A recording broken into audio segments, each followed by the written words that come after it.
Hello there. And we are live. See ya, ladies and gentlemen.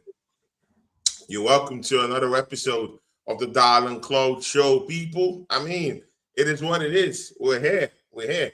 Another week, another episode of this great show that will be running for about 3 seasons now. So this is something big. This is our third year starting the season. So big ups. And of course, I got my partner in crime here all the time.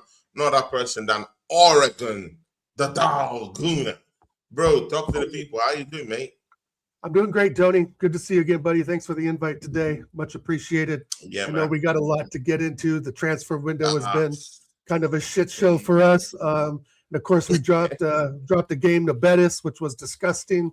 But I know we'll get all into that. Again, it's great to see you. Happy Friday. And big up to everyone in man. the chat. We'll be seeing you soon. They'll be here. They're going to watch the greatness today. And let's get it going. Let's get it going, people. Dad, it's nice, yeah, that you, in your opening remarks there, you talked about the game. Many Arsenal fans have actually thrown the game away because there are other bigger things, that got us disappointed, at least yesterday and today. So we'll first start off with that game first, yeah, Sure. before we get into the blockbuster of what happened 2 days ago. Arsenal went to the Aviva Stadium in Ireland and got smacked up, dressed down by Real Betis. To be very sincere with you, Real Betis are no mugs. Let's get that correctly. Let's put that in, where it's supposed to be. They are no pushovers, yeah. That is a team, a sound team. Right. And they also have a sound manager, Emmanuel Pellegrini. So, it's not just going to be a normal friendly, there has to be some passion in that kind of matchup. And again, in a match where you have one of your old scholars there in Beyarin, there should be some kind of like fisticuffs going on, but nothing of that sort. We went into that game, we looked lackluster. The midfield was non-existent. We couldn't hold the ball, we couldn't possess the ball, we couldn't even move freely, in attacking positions. Defending was horrible. What a horrible show of defensive magnitude we had on that day. Very horrible, bro. Yeah, our only goal came out from a Shirley's corner, rightfully taking corner kick, and of course, Nkapi was down there. Now the defender scoring for us. Whereas our strikers to get the goals for us, and of course, Gyökeres was even in that at the time he was on the field, and no goals from Victor Gyökeres. Right. Oregon Gunner, please just paint a picture of what happened against Real Betis before going to great things. Well, number one, Thomas Osabia, I said, big up guys. Big up, Tommy. Oregon Gunner down here. Big up to you, man. How you doing? Big up, Tom. Well, first of all, why is Kai Havertz in midfield? Why is Kai Havertz in midfield, Tony? I was shocked again by that one. Me too. I was shocked. I don't see I think he's decent up front. I think he's good, right? He has his moments. We know this. He's not my favorite player. I don't think he's your favorite player. Some of the fan base really are getting behind him. That's fine. We all have our favorites. I'm not here to, start criticizing people who do like Kai Havertz, right? But I'll be damned, Tony, if Arteta won't do everything he can to fit this guy into the squad. Any way, shape, or form, he has to fit in. If it's left mid, if it's right mid, if it's striker, if it's attacking midfielder. And I don't understand it, bro. I don't understand why we can't just go with a normal side and bring Kai Havertz on. Either start him as striker, whatever. That's not my decision, but I'm not Arteta. That's his decision. I would rather play Gyökeres up front, which he did. But the Kai Havertz in midfield is a failed experiment, bro. It's a failed experiment. You know this. I know this. Our friend Tommy in the chat knows this, and our other friends who will be joining the chat soon know this as well. It's a failed experiment. It doesn't work, never worked, and it's not going to work in the future. And this is what it means that already, we're already taking those 3 or 4 steps forward and 5 steps back already in the thinking and the mentality of what Arteta is trying to do against Real Betis, who, let's be honest, Tony, half their squad were the B team. I didn't know if you knew that or not, but half their squad was the B team today, right? Yeah. So basically, we got played off the park. 3-1 is embarrassing. 3-1 is embarrassing. Excuse me. I'll tickle my throat. Yeah, sorry, man. 3-1 is embarrassing, bro. I don't get why we continually, number one, play Havertz up front. I mean, as midfield, whenever he can fit him in. And number 2, the attack is lackluster. The attack hasn't really improved already. It's second preseason game, and everyone's gassed up. Oh, we beat Girona 4-1, blah, blah, blah, blah. Big deal. Girona are a team that they might have gotten relegated or were close to relegation last season in La Liga. So, and like you mentioned earlier, Real Betis are no mugs. They have a decent manager, and they have some players that can actually play. But when it comes into the final third, we are miles off it. Solis, not good enough. That's our biggest signing so far this season, Tony. It's Christoph Solis. What are we doing? We got 3 weeks, Tony, until the window closes. 3. And we're dropping games to Real Betis in preseason with Gyökeres up front, with Miles Lewis-Skelly in the squad, who was awful, by the way. I just, we missed Bill Saliba, so it's a complete cluster in the back. Gabriel had a bad game. Gyökeres is terrible, right? This is, as fans, of what we need is we need to win these games. If we would have drawn Betis, let's say 2-2, fair enough. That draws happen. But we need to go in there and win these games. This is what gives us the confidence, Tony, as you know, for the start of the season. For the Charity Shield, which isn't a big deal, right? It's a dinner plate. But the fact of the matter is, wins breed confidence. And that's what this team needs. It's a trophy. It's a trophy. I thought I said it's a trophy, so it's a trophy. If Arteta says it's a trophy, I guess it's a trophy. It's not, but it's the confidence I really want to focus on, Tony. It's the confidence I really want this team to have. Say, okay, we beat Betis. It's preseason, but good. And then we can look at things that we did correctly to beat them that maybe we can implement. But none of that works when you have Kai Havertz in midfield. And by the way, giving up the ball for, I think there was the second goal. So I've just already, it's not off to a good start. I think our transfer window's been shattered. And we'll get into that. But the Betis game, I hope, is not a precursor to what's to come. I'm not sure who our next preseason game is, but I just want these wins, Tony, just to build the confidence going into the season. Right? And I don't want to get impressed. You mentioned Christoph Solis.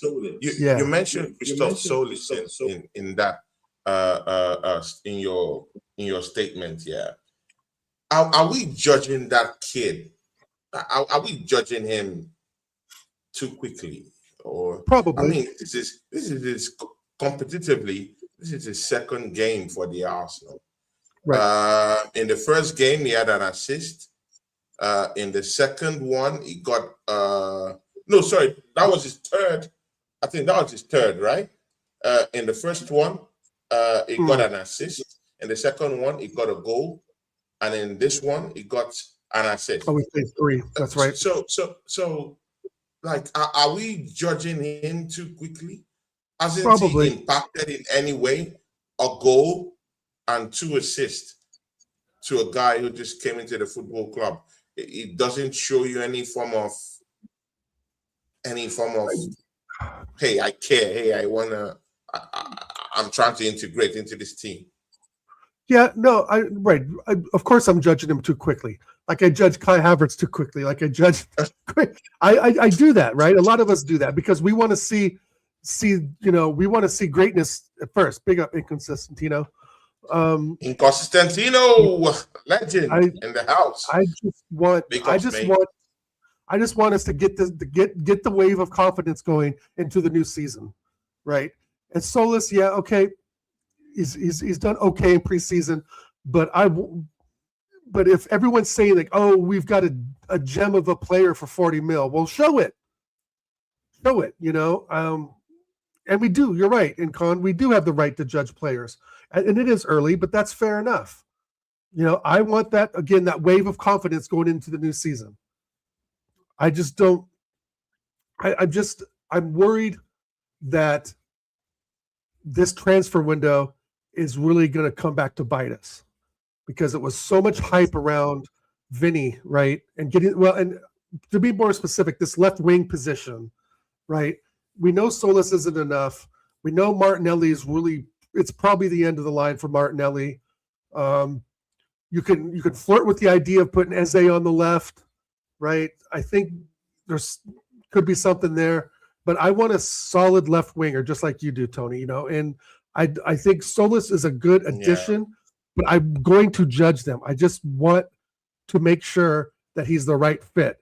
I don't want to see signs of him not performing in preseason, even though, like you're saying, he's got a goal and 2 assists. That's fantastic, right? That's a decent start, but I want to see more coming into the new season. I want to make sure that this guy is the right fit. I just, and the thing is, I don't know enough about him, Tony. I just don't know enough about him. Yeah. I'm not, I don't watch Club Bruges, obviously. I just feel like we're trying to. It's kind of the Arsenal ethos of, oh, let's find this gem, right? Or let's find this real like non-popular type player and turn him into a gem, right? And I kind of get that to a point. I don't know, Tom, if he's clear. I don't know if he's clear of Martinelli and Trossard. That's yet to be seen. And we'll see if he's the right fit, bro. We'll see. I mean, there's a lot of games to go, but we can judge them early. I will tell you someone who deserves much criticism, and that person is Gabriel Martinelli. I mean, he was substitute. I mean, was brought into the matchup. He looked drab. I mean, I think on Monday, Vinicius Jr came here to the channel and he was like, hey, Martinelli is dog shit. And we had our friend here from the Arsenal Unhinged, the Arsenal Edge, Dio. Dio was, arguing with Vinicius Jr, but Tommy, I know you'll be in your, in your couch right now laughing, at Dio. I mean, because that little scuffle you and him had because of Gabriel Martinelli. Because he came on and he completely looked clueless, bro. He looks, right. I mean, he just got married a couple of weeks ago, 2 weeks ago. He just got married, I just thought that he would be in a good mood, to come on and show something different to the team. But, I mean, he looks drab. He can't, bro, the speed is gone off his legs. And we can see it. This might still be the same Martinelli that we would see in the same season. It hasn't changed. Nothing has changed at all. Nothing has changed. And again, you shed light on Kai Havertz, in your starting statement. And bro, I think when he gave the ball away in the middle of the park, somehow those guys just came up with the ball and straight went to go score a goal. Why is it that? And this is the problem. And again, that's why I thank God we got in Bruno G, because that's going to stop lots of those problems that we usually have. Countless of times here, I remember during the course of last season, many times, either Kai Havertz or one of these clowns we have in our team here would just lose the ball in the middle of the park. And from there, the opposition just go to score. It's like an open window for them to go score. So when I saw that from Kai Havertz, it just reminded me, like, what is going on here? Why is Kai Havertz in midfield again? Surely this cannot be some practice or some.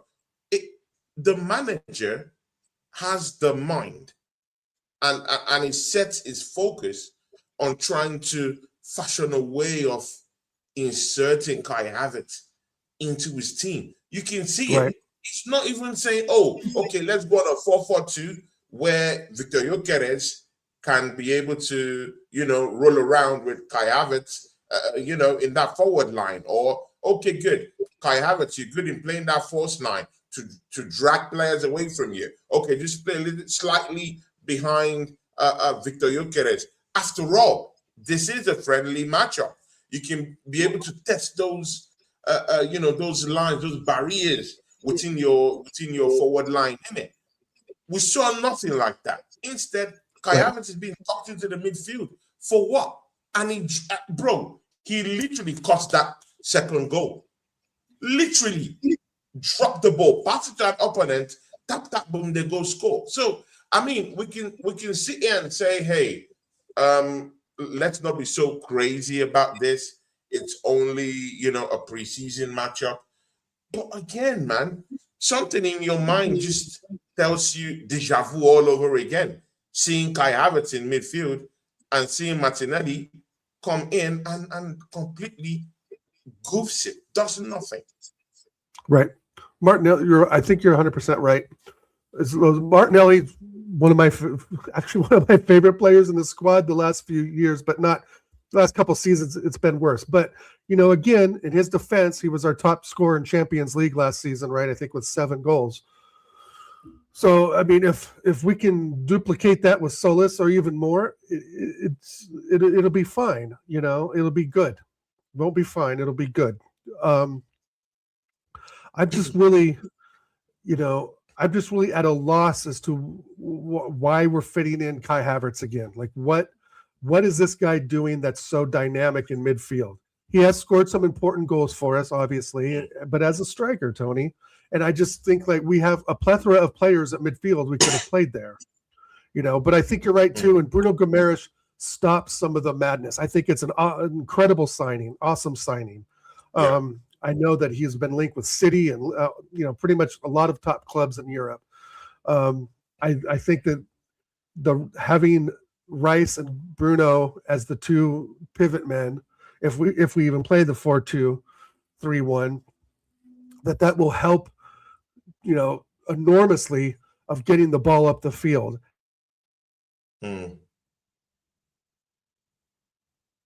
Play a pass up front. Maybe it's be more direct, with Bruno, and also his defending qualities.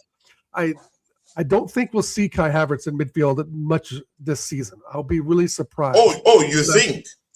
You think so? I think if it's a 4-2-3-1, the only way I see Kai Havertz he might be in that midfield.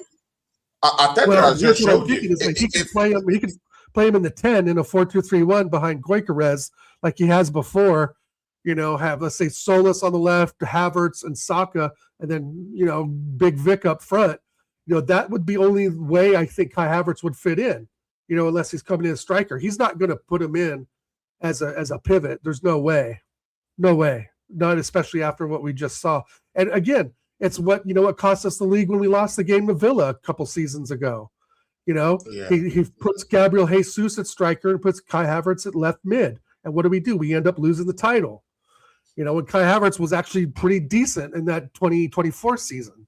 So I think that having options is good, but I'm also like, if we're done with Martinelli, why can't we just get rid of Havertz as well, right?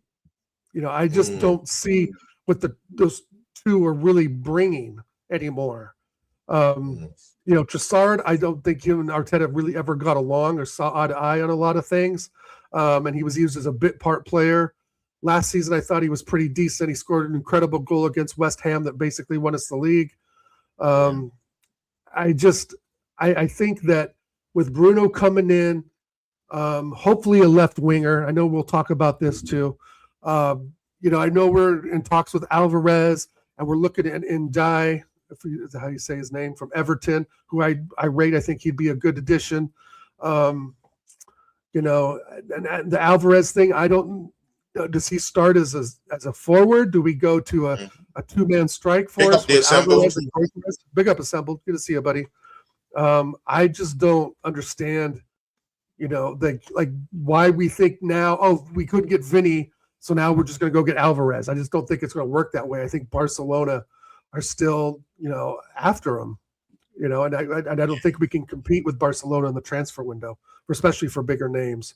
But yeah, I think Martinelli. I think we've got a lot of selling to do first too, Tony. I mean, Reece Nelson's still at the club. Bro, Fabio I Vieira's think still we at the need, club. bro. We Kepa's need at to the club, sell and we just lots brought of in players, Messier. bro. I don't After understand that, it. We got 3 weeks. after that Real Betis matchup, yeah. I mean, there's a lot of deadwood that needs to go. Right. I mean, I heard that there's breakthrough with Vieira for Hamburg. I'm hearing that Hamburg is ready to like 8 fork mil. out 40 million euros. Oh, 14? 40? Did you say 40? 40, yeah, 40 million euros. I thought it was like 8. Bro, I don't know, but whatever, I don't know.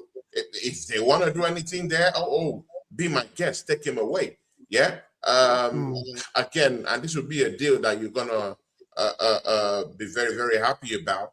Is Gabriel Jesus has been linked to a 30 million euro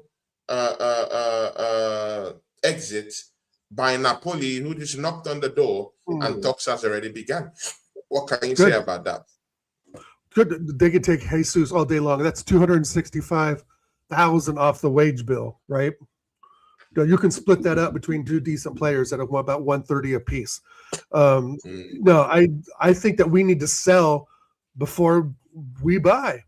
I really do. I don't think there's this huge amount of money that everyone thinks there is, right? We spent a lot of money last summer, even though we didn't buy anybody in January, but so I'm just curious how much money, we really have in the coffers just to go out and spend. Now, when we were looking at Vinny Jr., I think if we even offered, see, that's the thing. I'm not even sure if we really came in with an offer or there was just an agreement that he would move at a certain price, right? And all of that's kind of dead news now, water on the bridge, because he signed a 6-year contract at Madrid, which was, honestly, I think all of us in here thought that it was really kind of a shot in the dark. Actually, that's our next topic. Anyway. We'll talk about that later. But with Jesus, I think we need to get him out as soon as possible. That's a massive relief on the wage bill. That opens the windows for a player like Alvarez. But at the same time, if we bring in a player like Alvarez, does he come off the bench for Gyökeres? Does he start in front of Gyökeres? And where does that put Kai Havertz, right? That's the thing. If Kai Havertz comes in, if Alvarez comes in, and he becomes, an off-the-bench striker for Gyökeres, where does that leave Havertz? Well, it probably leaves him back in midfield where we don't want him. If we're going to do a 4-2-3-1, Tony, I wouldn't mind finding a left winger other than Solis, which I think, again, we've got to give him some time. Find a left winger, have Alvarez in the kind of a 10, kind of 10-ish attacking mid striker role with Saka on the right. Of course, Gomes and Rice is the pivot guys, and Gyökeres up front. Alvarez right behind Gyökeres. Maybe something works there. You go to a 4-4-1-1. I don't know. And I don't think Alvarez is the type of player at this point in time to be sitting his ass on the bench waiting to come in the 75th minute, I heard that. So I think but I think right now that should be our priority because of the Vinicius Jr. deal didn't go through. Stuff. Yeah. So I think Alvarez needs to be our priority. We'll go into that. We'll go into this Vinicius Jr. stuff. In Constantino says something here. He says Zubi has one more season to prove he can hold up the midfield. Gyökeres doesn't really need to prove anything. He's done his job, but I would like to see better numbers. In that matchup against Real Betis, yet again, stinky performance from Gyökeres. I mean, I know we kind of got at it last season because of Gyökeres, and then later on in the season, the second half, he said, bringing in those little goals here and there, made up the numbers, got 20-something goals, at least 20 goals in that season, yeah? But, bro, poor performance against Real Betis. I mean, if you're not performing against Real Betis, I mean, what if we call on to you for games like Real Madrid of the world, the Barcelonas of the world, the Bayern Munichs of the world? And you can't perform in a Real Betis game. You know, that, I mean, was out of pace. I mean, no pressing, no urgency at all. Just a shadow of it. Right. Bro, I mean, that game was so poor. See, Oregon's gonna get because I did the watch along for that game, and it was poor. Right. That has to be one of the poorest Arsenal games I've seen, bro, in recent history, bro. It was very poor, extremely poor. Right. Yeah. There were no runners. The defenders were moronic. Bro, that has to be one of the games where I've seen our defense so poor. And that makes me understand that Mosquera can't handle the pressure coming up next season. He can't. Before I go to the defensive talk we're hearing everywhere, what do you think about Gyökeres, bro, and him not scoring in this Real Betis game, bro? I mean, is it deja vu all over again for you? He's a tough one. I mean, I am a fan of Big Vic. I really am. I think that when he's on it, he's a very good striker, but you're missing that chance. And that's very true. You defended him all season, last season. Even when all of us have said, oh, okay, just forget Gyökeres. We'll just let it cross him out. Oregon was one of those that was like, hey, he's gonna come in. He's gonna, you know. And I give that to you. I also thought he would have better service. I mean, there was a time where I was kind of like, okay, this guy's kind of a donkey, but you know, 21 goals scored all comps isn't a bad return, bro. I mean, it's not as fluid and consistent as we'd like it to be. But I think that this season, again, if we get the right players, if Arteta plays the right 11 and sets him up for success, the goals will come. You know, some strikers are going to miss goals. That's the way it is. But I don't think he's like this fraud. You know, I think that, you know, one season, 21 goals, not bad. We'd want any striker with a return like that, no matter what the name is on the shirt. Right. So let's give this second season a go. We know he's not going anywhere, you know, unless there's a swap deal for him and Julian Alvarez, which I don't think that's going to happen. We just need the service. You know, the service is the most important piece, in my opinion. If you can get the ball through the channels and have him, you know, actually bury it, then let him do his job. But I do feel at times where the hold-up play isn't good enough. If he gets too far out wide, he tries to be too muscular and not fluid enough. You know, show a little bit of finesse, which really isn't his game. But we need to make sure that the service is there in the box, right? And I hope that's one thing that Arteta can focus on this season coming up, is being a little more direct, you know.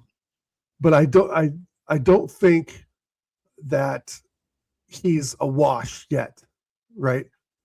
But I can see still there's going to be some chinks in the armor. You know, he's not flawless, bro. He's not perfect, and shout out flawless anyway. But I just think that he's still a good to great level striker. He can be on the day. But again, it's up to Arteta and how his tactics are going to use Gyökeres. Right now, would you be looking at options up front? If you were the manager, would you say, you know what, yeah, Gyökeres, it's good to have you. I know we can call on Merino. I know we can even talk about Kai Havertz starting in that number 9. But I can actually still go into the market and go get in a Victor Osimhen right now. Since Tottenham Hotspurs, I've bid for him for about £55 million. So, I mean, if you were in that space right now, making those decisions, would you say, hey, I need another striker just to have, you know, that extra option, that go-to extra option out there? Yeah, we definitely need another striker. Market for that. Yes, I would delve in the market for that, for Alvarez or Osimhen, to be honest. I don't want Kai Havertz up there necessarily, and I don't think Mikel Moreno is a good selection for third place striker. But again, Kai Havertz is kind of a hard one to get my head around because it's not prolific goal scoring, but he's scored important goals when we've needed them, right? And I'll argue that with anybody. He's not my favorite player, and of course I want him sold for someone better, but he has scored important goals for us, and he has filled in that striker role, on occasion. But I just need someone more consistent. And again, we bring in their striker. Where does that put? Where does that put Kai Havertz? Right? I just think that puts him more in the midfield where we don't want to see him. We could end up with Kai Havertz on the left. If we don't get in the left midfielder, it's going to be Solis, maybe Martinelli, but I think Kai Havertz could be looked at as being a left midfielder. Maybe not as a speedy winger, but someone who can hold the ball up and move it a little more centrally instead of going out wide. Just cut in more central and make the pass to the 10, who I think will be Odegaard or Eze, or Odegaard, unfortunately.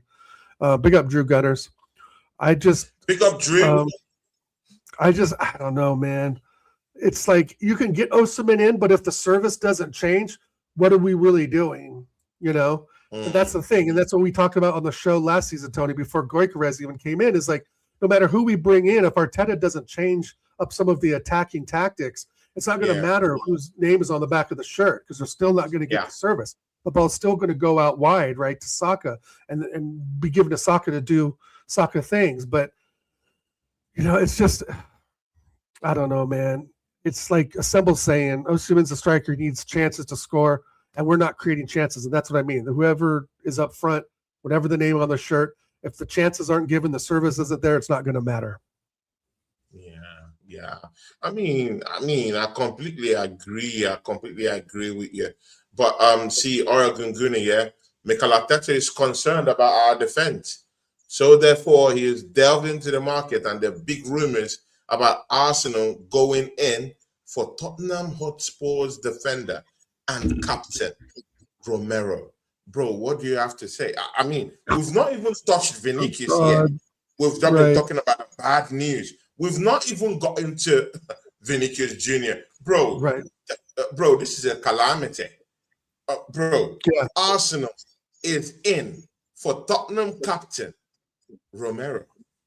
Bro, help me make that sink in. I don't know. Just help me. Yeah, there's no way. There's no people way. In the chat. I don't want him or Konsa. Help us. Arsenal is going for Romero, Tottenham captain. Someone we've cursed, someone we've abused, someone we don't like.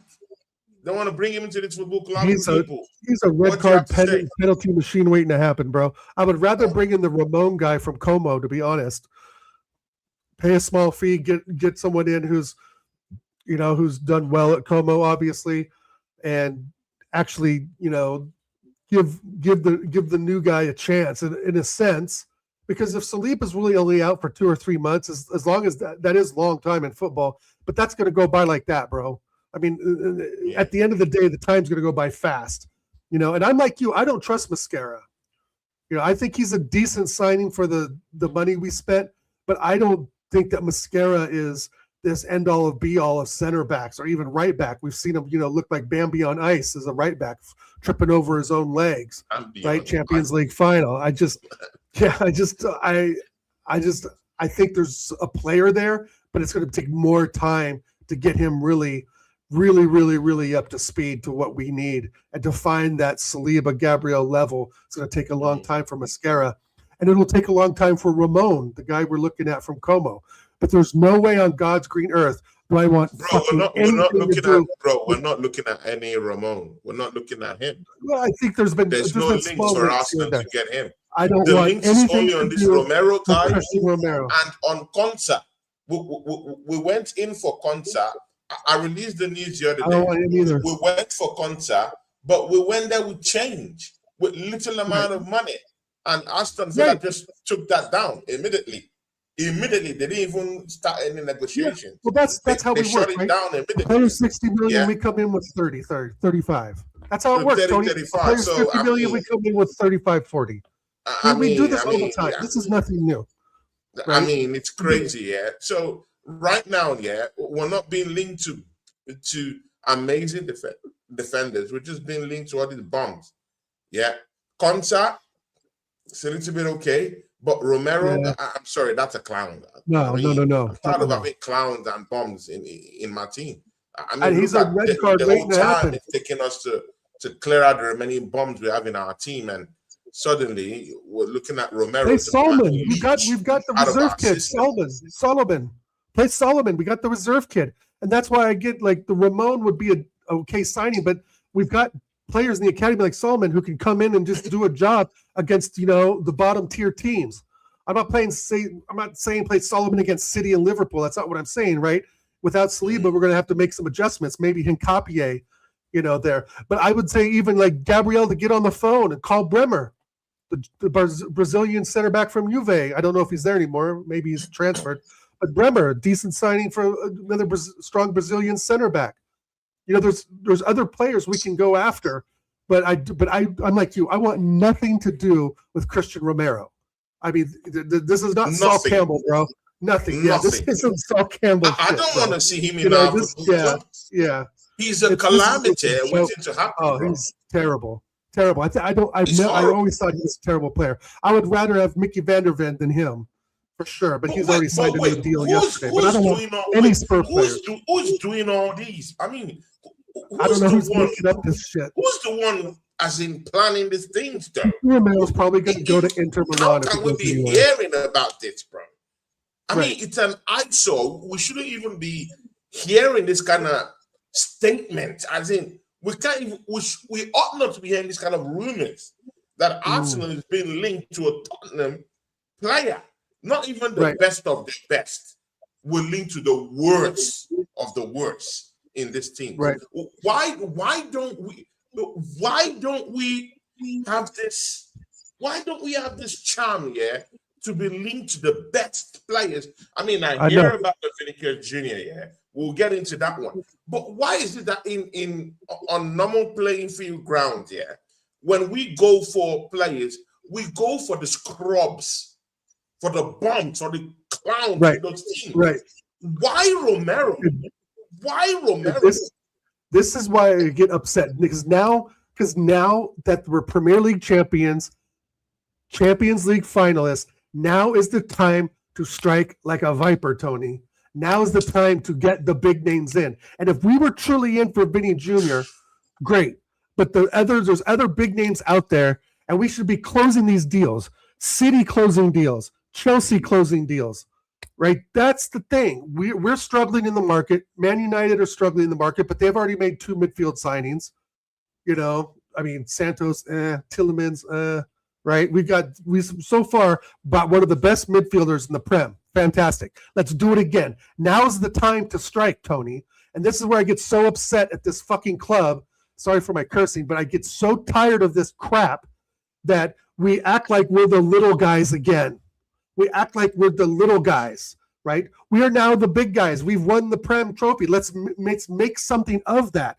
We had a windfall of money from winning the Premier League trophy. Windfall of money to be in Champions League finalists. Obviously we didn't win it. That's a different discussion, right, that we've already had.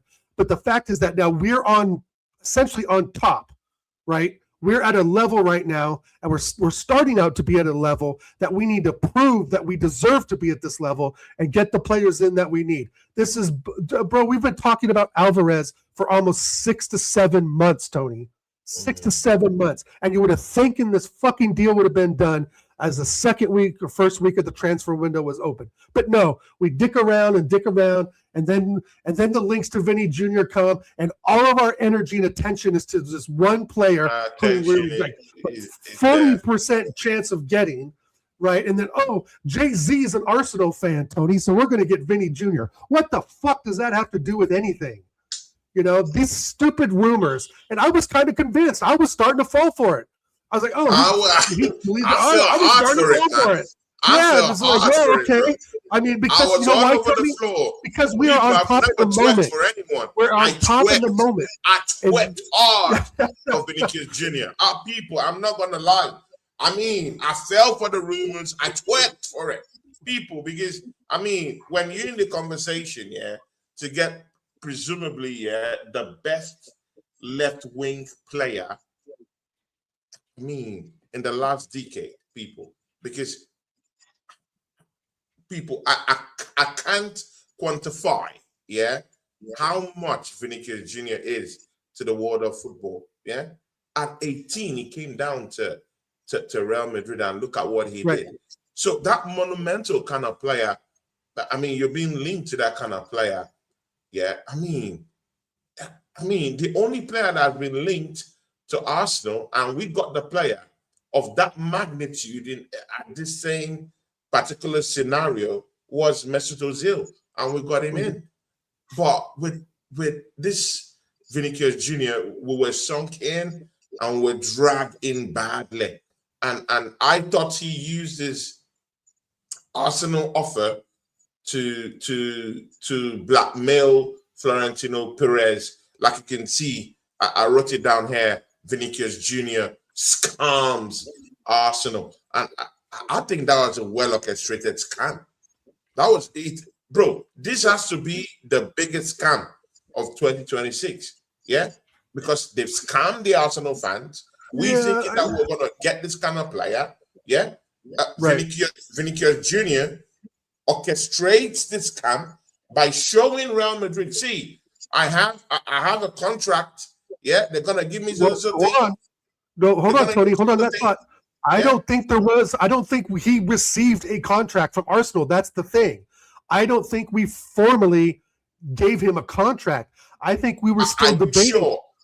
I'm not sure. But personal terms were already agreed, though. Yeah, personal terms could be. That's a very lightweight term, Tony. Personal terms could be like, okay, we're interested in you. Are you interested in us? Yes, because I haven't heard anything from my parent club. And like people have been saying, all Madrid had to do, which they did, was just up the offer, right? So he's basically saying, if Madrid don't meet what I'm asking for, I will look at offers. I will consider offers from Arsenal. But I got to be honest, Tony, I don't think we ever put in a full bid because there was never I never saw a video or information saying Arsenal bid this much money for Vinny Jr.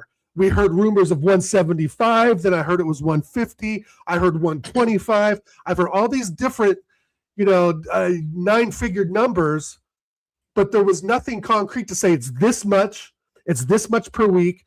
And the other caveat to that is, but I do believe that we were going to give him all his image rights, 100% image rights, which I think is only right to do with players of that sort of commercial power, right? I mean, that's a given. But I really don't know, Tony, if we really officially submitted an offer. Personal terms, like I said, personal terms, in my opinion, could mean different things. Like, oh yes, I acknowledge that you're interested, right? I acknowledge that you're going to pay me, more money than I'm currently getting, but I still don't think that we actually put in an official bid for any type of money, because the transfer rumors have all been different sums of money, right? Like I said, we've seen all different sums from 175 down to 125, which I think would never happen. I think it's more the 150 to 175 range, but I don't think we even put in an official bid, Tony. I don't think we ever bid for him, though. If you're talking of a bid, yeah. I don't think so. There's no contract, but there's no bid. But I think we spoke to the player. I felt we sounded out the player. Too. I think I felt the player got some certain kind of concessions from the Arsenal hierarchy that he's going to get a huge bumper deal that trumps whatever has happened in the Premier League. Having said that, I don't think there was what galvanized that deal with Real Madrid, giving him a more befitting contract. Well, sure. That's what I'm saying. So whatever deal he got from Arsenal, he used that to kind of like just string Real Madrid and luring them into. I understand that point of view. I understand that point of view. I do. I understand that point of view. I truly believe he wasn't holding our contract. If there even was one, right, official one, in the face of Perez and Mourinho saying, "Look what I got, give me what I want, and I'll toss it."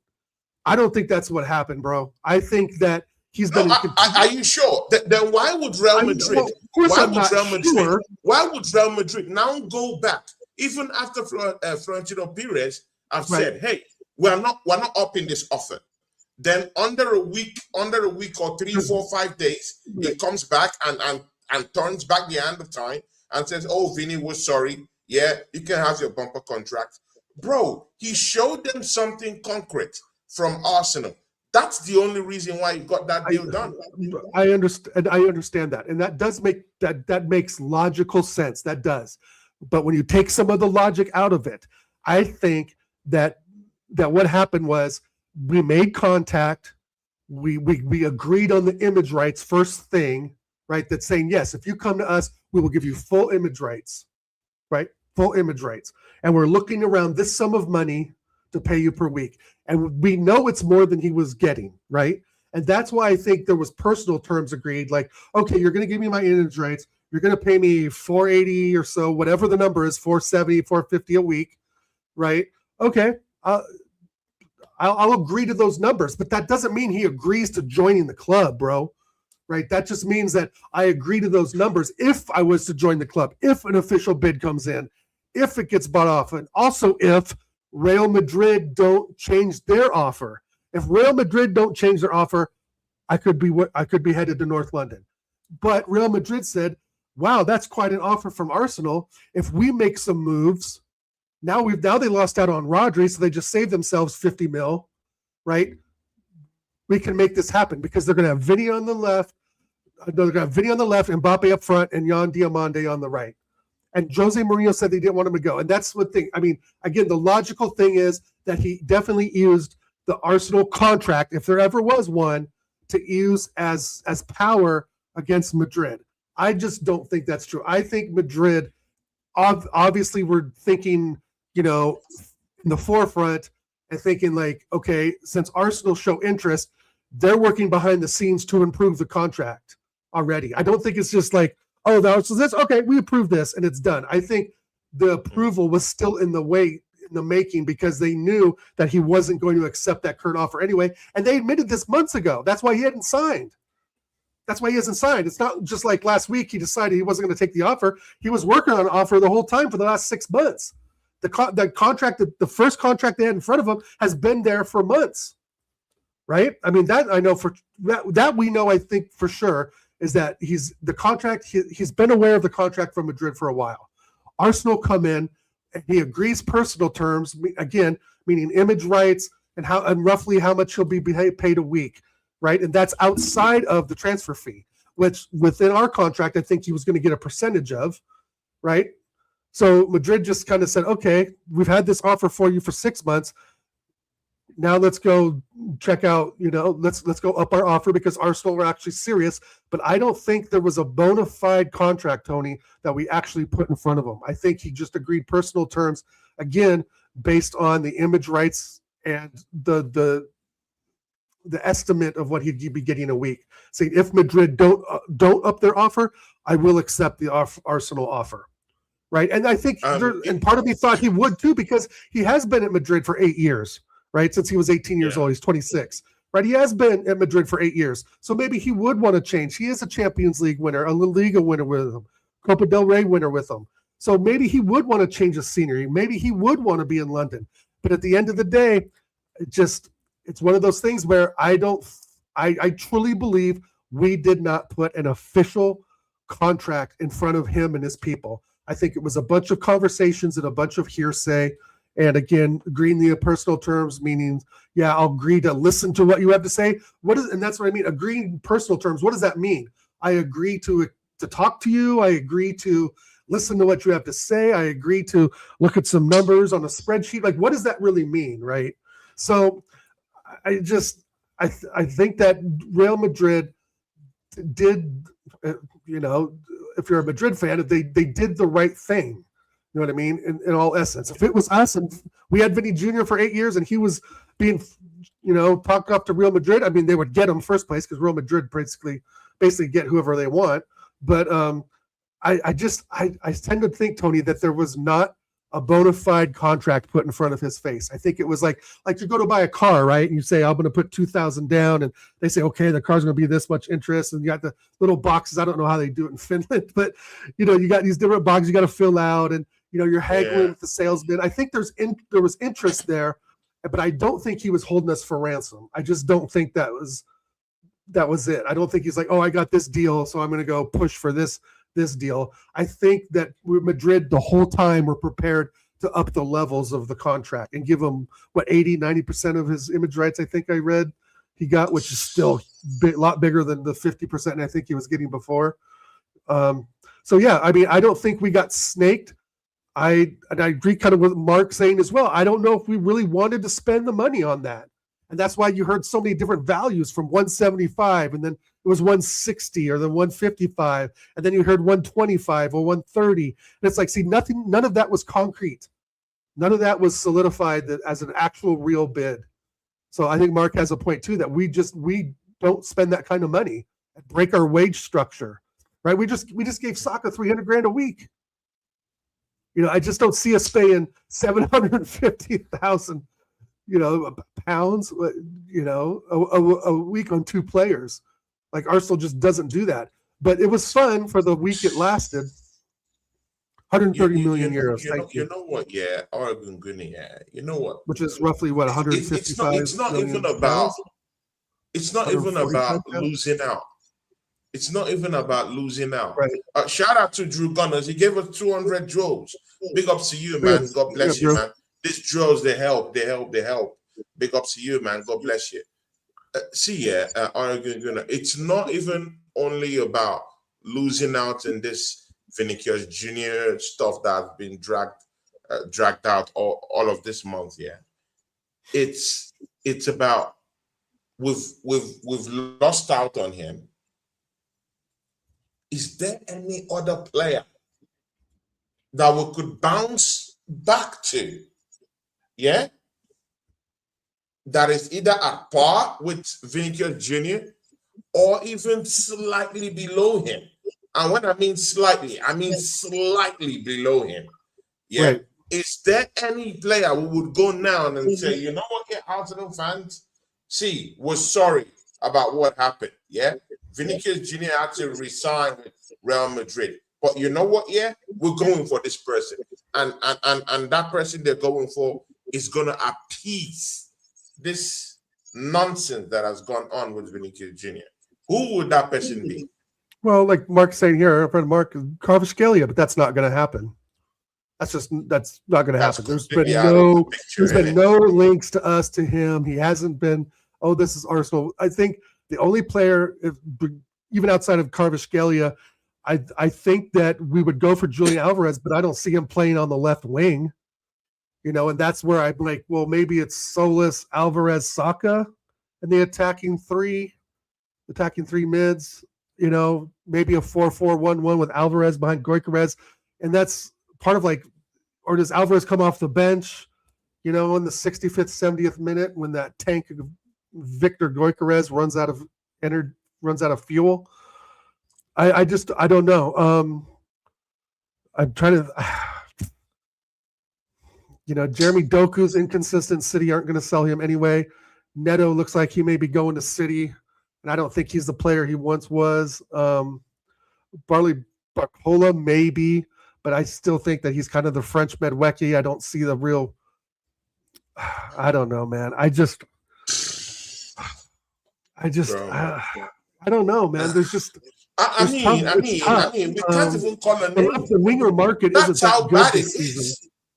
There's one player we could take a punt on, and that would be Rafael Leao, right? But then he's kind of inconsistent, right? Exactly.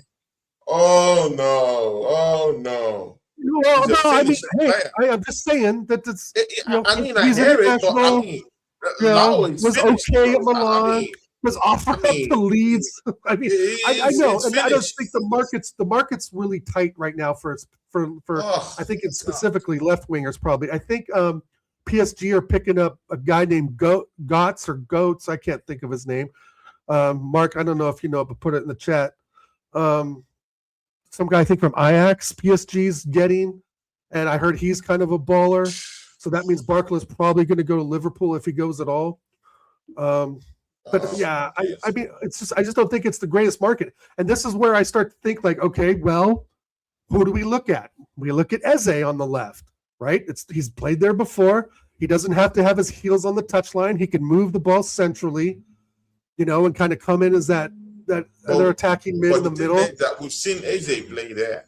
He hasn't really been. It's GODTS, I think, Mark. He hasn't really been forthcoming down that left-hand side. Right. Mind you, right. Arteta has rotated him in that place before. That's an option, right?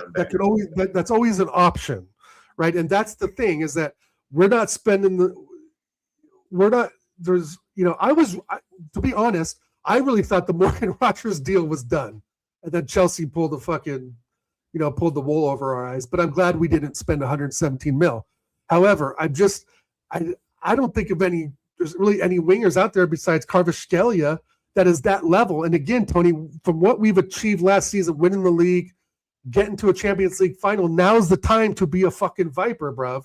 Now's the time for us to strike, because we may not be this, I guess you could say, popular, for lack of a better term, to really make a move for a big-time player, right? Declan Rice was a great move, but he wasn't a big-time player. He was fucking West Ham, right? Yeah. And that's part of why I also had in my mind, if we did get Vinny Jr., like, oh, wait a second, I can play with Declan Rice, who made us look like bums 2 seasons ago. I get to play with my guy, Gabriel Margalesh. I get, and I was hoping Bruno Guimaraes will get on the phone, right, and say, hey, Vinny, come join me in North London, but that didn't happen. So there was I was really hoping that there would be something to that, right? And it's okay if our dreams got crushed. It hasn't been the first time. But I think that winger market is really tight right now, bro. I just don't see anyone in there just that really have an impact, and Solis, I think, will be good in spots. But again, we've got to give him 10 plus games, 12 games to get ready, to really get up to speed. But maybe he'll be a gem. Maybe he has, 15, 16 goals in him. Oregon good. That's very true, Drew. Oregon good. Should we go back? Yeah. Should we go back to one of our throw-ups before? Yeah. Rodrigo. Because now they've brought in Ian Diamonde, the 19-year-old from RB Leipzig. Now they have Vinicius Jr., who is still in that role. They still have Mbappe, who can still even play in that role too if they want. Right. But one person who will be fizzled out of the team is Rodrigo. Do you think Arsenal should go now back to Real Madrid and say, you know what, we're coming for someone that we've familiarized with the person before, right. We want to come for this person. In Rodrigo, would you say, that's a signing that can take off the blow we've had that we've had with Vinicius Jr. in any way? Yes and no. I think the injury record is really bad. And of course we get injuries, right? So but yeah, maybe it's worth a shout. I don't know, man. That's a tough one, because I wanted Rodrigo before we bought Madueke, right? I was on this channel with you saying, why are we spending Rodrigo money on fucking Madueke, right? It didn't make sense. God, man, that's interesting, but I don't know how much he's played. I don't know how much real competitive game time Rodrigo's had, Tony, in the last 6 months. I think that's a bigger gamble than bringing in Alvarez and just putting Eze on the left. I mean, Eze, Alvarez, Saka. To be honest, you're right, Mark. He hasn't played. He definitely wasn't in the World Cup. He wasn't even in the Brazilian squad. Still going to rehab. Oh no. I mean, no, I get it, Tony. I mean, he's definitely in the top. Well, at this point, maybe in the top 20 wingers in the world. While 2 seasons ago he was in the top 10, right? But then it's like, who else are the other top 19 besides 3 or 4 names? And this again is where we've got ourselves into a jam. Josh Kroenke talking big things. Oh, I want to start a dynasty and all this bullshit. there's just, I don't know. And this is why I think that if we get Alvarez, I think that's still, Nah, even unfortunately for Alvarez. some, I still think that keeps Is Martinelli there at the any club and possibly quality? plays Eze on the left. Is there any quality in Alvarez that we don't really have right now?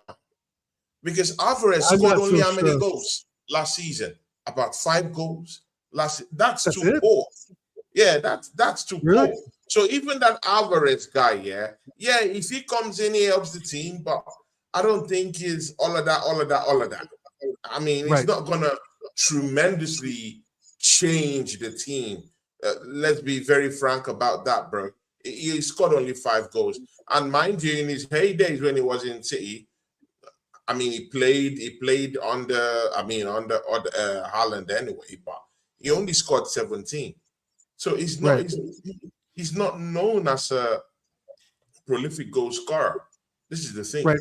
So even if Alvarez lands here, I'm still not so excited. I mean, Yeah, and I'm excited about the name. I mean, don't get that twisted. right. The name is a name that commands respect. I get that, but beneath that name, I mean, it's not like you're going to be getting goals. Yeah, you might rake up assist, but I mean, is it assist we want or more goals? So I don't know. I don't know, bro. It's very confusing Yeah. from this. Right. And I'm like you. I kind of think like, where does he fit? Does he start above Goikarez? I'm not so sure. He had, like I said, he had 21 goals last season in all comps.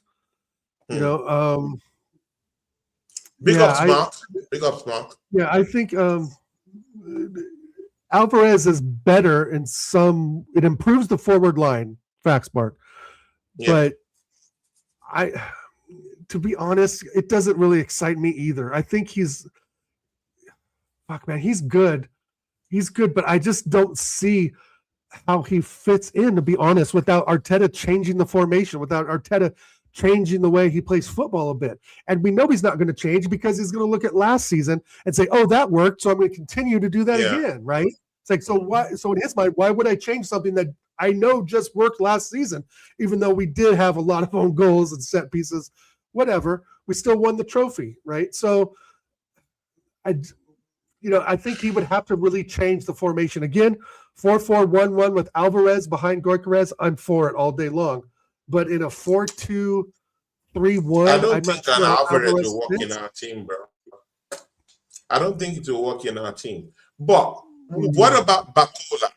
Should we go now and sort of like gazum that deal, take it away from the hands of Liverpool, who have been frolicking around with Bacola, but no deal done yet? He's kind of the last right now and take their hands off.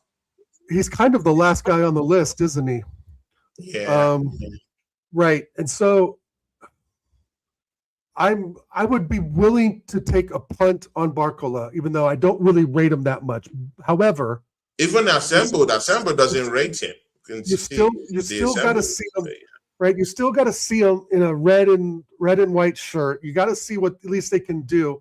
I think there could be something there, but I'm just not willing to part with that kind of money for a maybe, right? And that's what I mean. Right now, if we're on top, we need to be getting some of the best talent we can. Some of the best.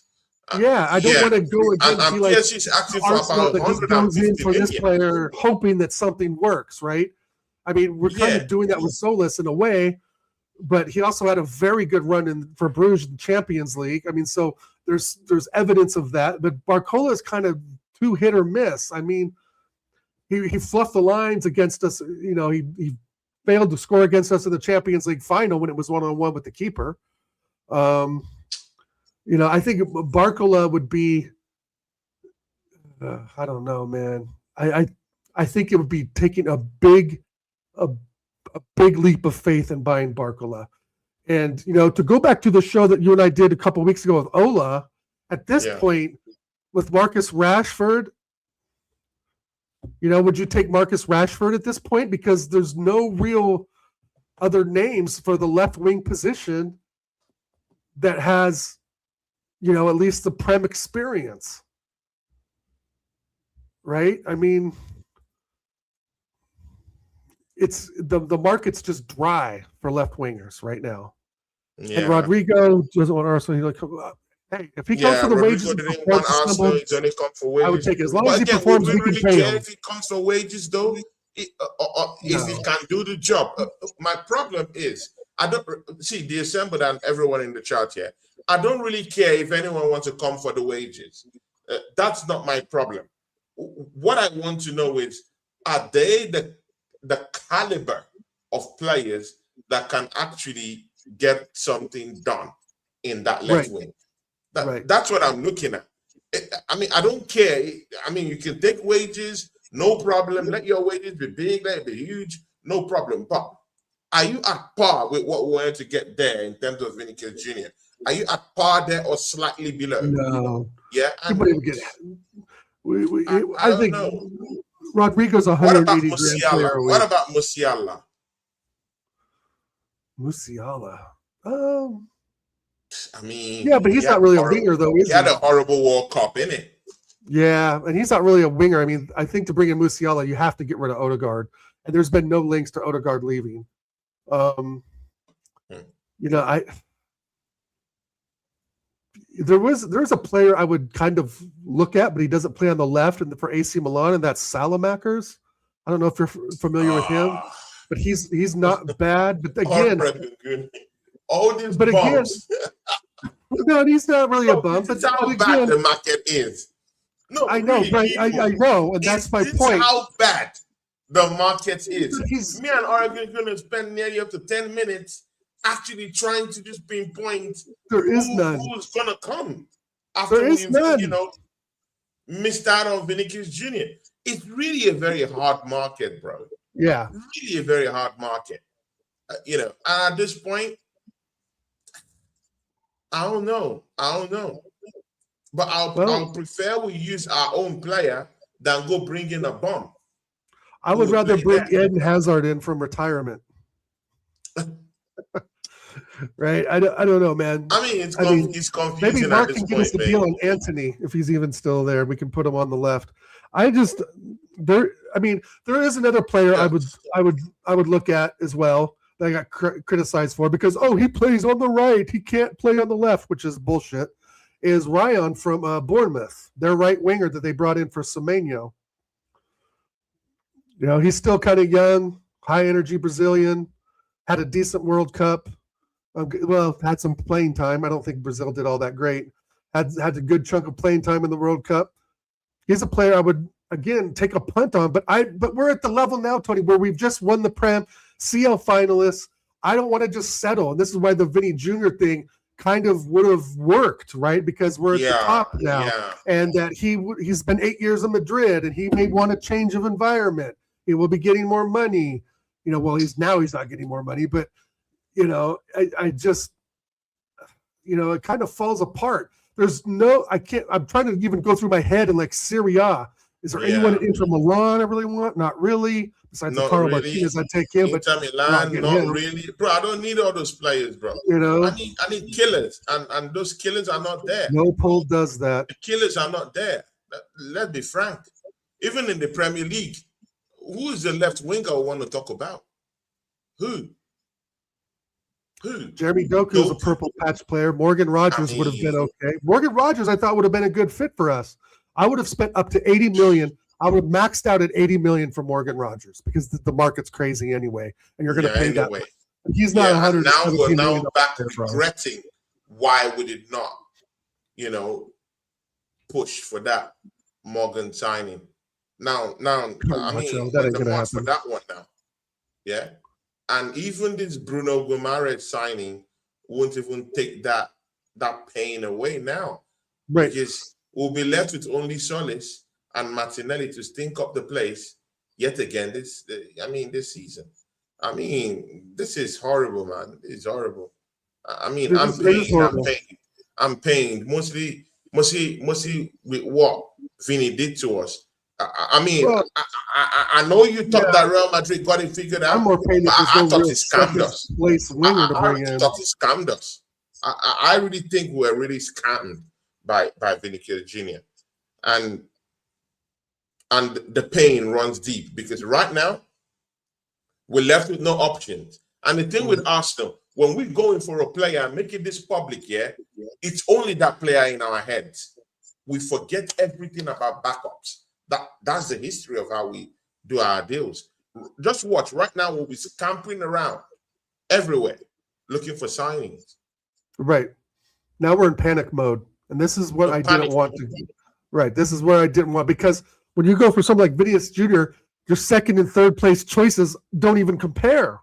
I mean, before, like I think Assembled put it in the chat earlier, like you had, top wing, you had 4, maybe 5 really, really good choices. If you missed out on your first choice, your second choice wasn't really that far behind. But now we're seeing Vinicius Jr. and then or Kvaratskhelia, right, and Vinny kind of in that same orbit. But then there's a drop off completely when you get down to second, third, fourth, fifth place type wingers.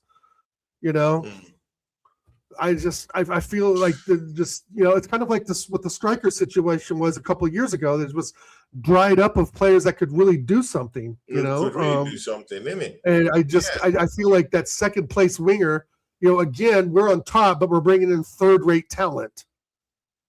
You see what I'm saying? Like, we're bringing in second and third-rate talent instead of the best, right? And we know Kvaratskhelia is not going anywhere. There's no way, and he's going to be, oh shit, bro, he's going to be 180 mil, 155, 60 mil. They're gonna slap big time money. Look at what they're putting on Bacola. They're putting about 150 backs on him. Right. Not talk of if you go in there for Kvaratskhelia, bro, they're going to be talking about 200 million. If Bacola is 150, and that's in good negotiation terms with Liverpool. Of course, everyone hates us. So if we go down to PSG, they will be telling us Bacola is about 170, 180. If Liverpool is going there, they're saying 150. If we go there, it's about 170, 180. If we go for Bacola, for Kvaratskhelia, that's about 200. Let me ask you, Tony, do you blame Berta for some of this?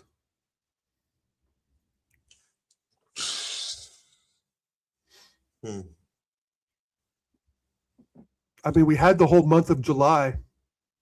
Yeah, right. The window was open June 15th. Right. I thought Berta was the Don. I think he takes the blame, bro. I think he takes the blame because if last season, if we said, hey, thank you for the signings you brought in, it did help us to win the title. Mm-hmm. Yeah, we can as well also say, hey, you goofed it on this one. You losing out to Chelsea, of all people who are not in the Champions League, for Morgan Rogers. No, you should take the blame for that. And if we're giving you blessings for what you did for us to win the title, you should be able to take the blame when things are also bad too. So I think he's to blame for for these things, this Vinny thing going on, yeah, that has made us not miss out on targets. And even if we're to go in and gazon that deal for Bacola, I think we're already too late. We're already too late. Already. Right. Yeah, we're already too late. Liverpool have gone far in that deal. But again, which will make it more costly for us.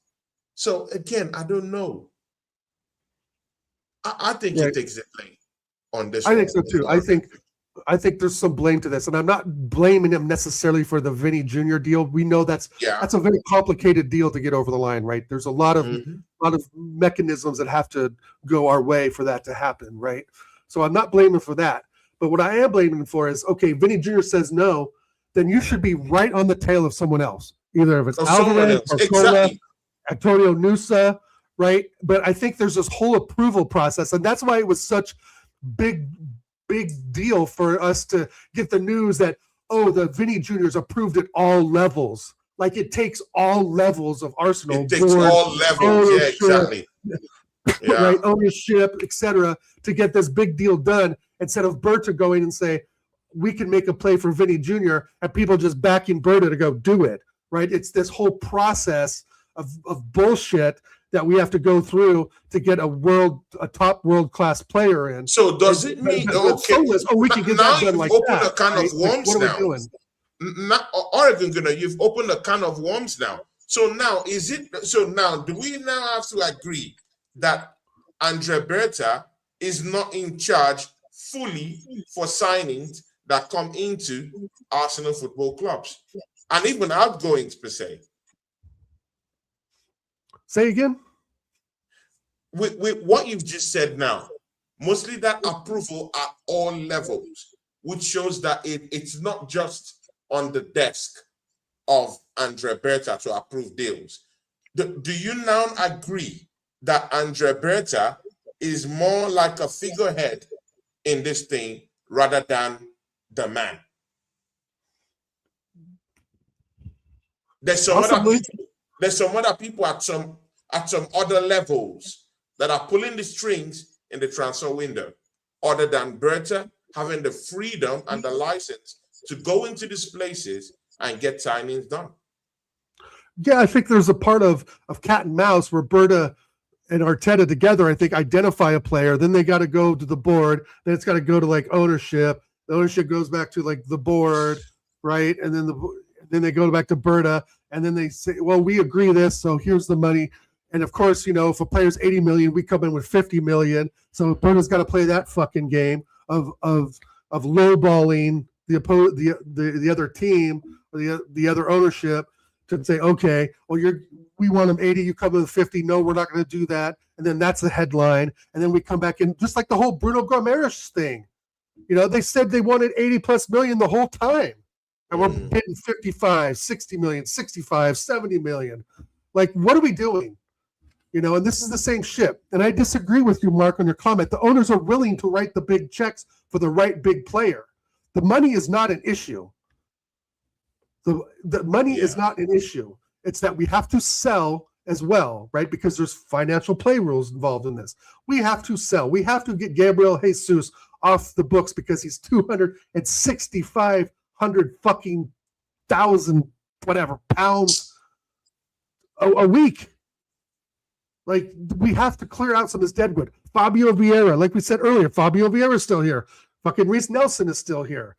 Reece Nelson, Tony, $100,000 a week. Reece Nelson and that's the thing. We're paying Gabriel Jesus or Reece Nelson $365,000 a week. Right? So Berta not only has to get new signings in, but we've got so much deadwood to get rid of. Right? And I'm sorry, if we were to sign Marcus Rashford, isn't that sort of a deadwood signing at the end of the day? If we were to bring in, fucking Ramon from Como, that's kind of a deadwood signing. Oracle, do you think we should just cut our coats according to our size right now, take the shame, take the fall, and go sound out Manchester United and tell them, kindly give us Rashford on loan? It's starting to look that way. It's starting to look that way. I would not be surprised, bro, if he came in on deadline day. It wouldn't surprise me, right? And this is what I mean. If we're going to go for Marcus Rashford, what's he worth? 40 million, maybe 45, 40 million, and Barcola, I know 77 mil because I just looked it up in the transfer markets on Google, the transfer market site. So I would rather, to be honest, I know this sounds crazy, I'd rather almost go for Barcola than Rashford for 27 million more, for 30 million more, right? You get a younger player, French national team, Clairefontaine graduate, blah, blah, PSG Champions League winner, blah, blah, blah. I don't know. And maybe he does sit on the bench for a while until we can get rid of Martinelli, maybe in January or something. But at this point, I'm just not sure. I'm not sure what the strategy is now because we put all our eggs in the fucking Vinny basket. And Arsenal love the fucking hype, right? We love the PR and the social media bullshit. I'm not taking back anything. I know the only thing I would take back really essentially is that I don't know what I'd take back. Fuck that. I don't see what the market just doesn't have for us, the players that we need right now. Yeah, and that's why I'm yeah. saying if Eze's on the left, I'm not going to cry a tear, right? Because it's better. He's better than Martinelli, but if he maybe, if he's given more time and not sitting out 4 or 5 straight games like Arteta made him sit out, maybe there's something there. Maybe there's something there with Eze, Odegaard, Saka. I don't know, man. I rather risk Eze down there on the left than bringing all these bums. Seriously, right? I rather risk him on that left hand side than bring all these bums we have that are out there right now. These guys won't do anything for us. What we could also do, Tony, we could also put Saka left, Eze in the middle, and Max Dallman on the right. Exactly, man. Right. That's one. And then that solves a lot of problems, because that's something we haven't really talked about is Dallman in Nwaneri. I think Nwaneri is going to leave, but I mean Max Dallman. I think Max Dallman is someone we should be focusing on a bit more too. Like Lamine Yamal, he's got he's a youngster, obviously at Barcelona. I'm not trying to compare the two, but Max Dallman is pretty damn good, bro. But he just needs significant game time, right? He needs real. He needs to be playing against City, Chelsea, Liverpool, right? We really need to see that. And Mark, there's no way we're paying $60 million for Trashford. So I think Dallman is a good solution to some of that, but that puts Saka on the left, right? So, Mark, I'm sorry, mate. Mark, there is no way Arsenal is going to pay 60 million for Rashford. And to be very sincere with you, I'm not going to say Rashford has looked bad. Right from his loan move to Aston Villa, I thought that was a good season for him. He went down to Barcelona. I thought that was a blowout season for him at Barcelona. But then he had several apparatus in that Barcelona team to help him get what he should have gotten at that point. I don't think Arsenal have got the same kind of apparatus that Barcelona have in midfield in terms of creating chances to be able to set up Rashford. So Rashford would come to us and likely stink up the place, because that flow, that opportunity is not going to find him in the same way it found him at Barcelona. It's going to be so difficult. Right. The service isn't there, bro. We don't have a Danny Olmo. We don't have Pedri. Exactly, bro. We don't have a striker like Lewandowski who can hold up the ball. Let's be frank. We don't have any player in this Arsenal team, who's equal to Danny Olmo. People, let's get it out there. We don't have any player that looks like Pedri. Fact, people. So, the one that's supposed to be the Pedri for us, or the Danny Olmo for us, Odegaard, our captain, been injured all through. Go to the World Cup, does a little bit of hocus pocus, and now no one wants to sell him. So, it is what it is. Oregon we're in for this one, innit? We're in for this one. 3 weeks. Yeah, no, and speaking of Barca, we could make a play for Rafinha. I think he's very good. He had an incredible season. No, he's injured, I think, towards the last. Okay, and now that's a better name. Yeah, but I don't see him leaving, bro. Like he's not just gonna say, okay, I'm gonna leave. It's just even with a lavish salary. No. Even with a lavish salary, bro. No, because we tried for Rafinha, I think 2 or 3 seasons ago, and he was like, nah. Does anyone know how much Rafinha is on right now in Barcelona? I don't think it's earning much. I don't know, man. I just don't. That's just not. I don't think that's going to happen. And there's been no real rumors or links to that. Maybe 200 or something. If we bring him in and say, hey, man, we can give you 260, Yeah. Yeah, man. I think Rafinha, should be someone we should be looking at also. But, now that's the problem when you lose out, to someone as high as Vinicius Jr. When you're looking down, there will be no other person that completely makes sense in a transfer. No other person will make sense.